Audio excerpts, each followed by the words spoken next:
Okay, so I'm going to take us through some of the my favorite features with some of the insert options that we have, and mainly focusing on drop down and building blocks, and a little bit with the smart chips and placeholder chips.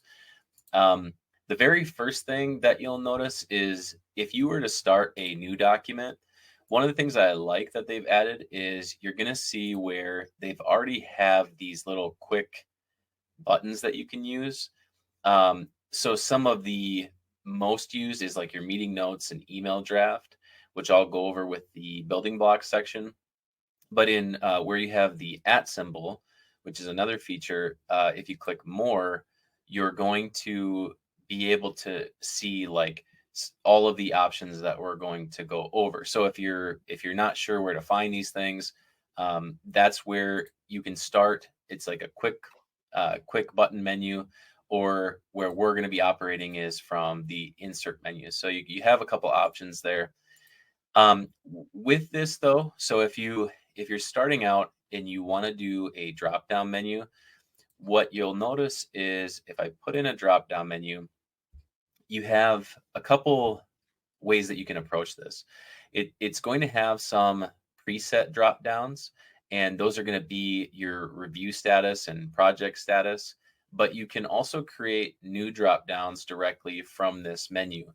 And sometimes it's not going to make sense. Like if you type in or if you choose the new drop down, you can start from scratch here. And it's not necessarily going to make sense. Where it tends to make a little bit more sense to me is when you're putting them in a table, which you're going to see as we move forward with the building blocks. There's going to be drop downs that are actually inserted in separate cells, or they're going to be, have be in a category. But for this, let's just do test, and then we'll do this as like, um, let's just kind of do a generic type of thing here. We'll say incomplete, we'll say in progress, and we'll say complete. And then one of the things you can do with this too is you can color code these any way that you want to.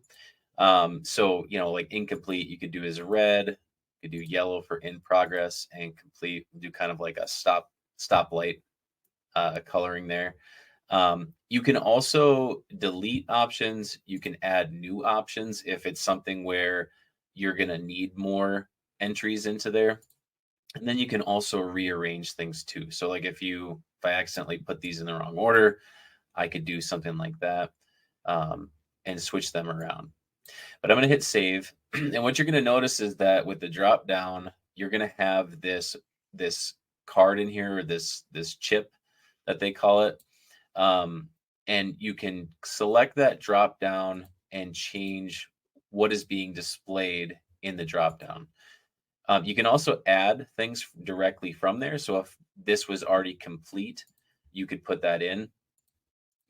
And then what you'll see too is if I start a new document, and I go to insert a drop down, you might see, actually, I got to go this one. You'll see where that test one that I created is already there. So if I want to use it in multiple instances, or if I want to use it in a table over and over again, you could select it that way.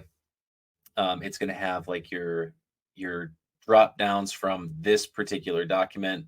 And then as you notice, when I went over to the other one, the presets are always there, but the document ones are not, because they're specific to what I've done with this document.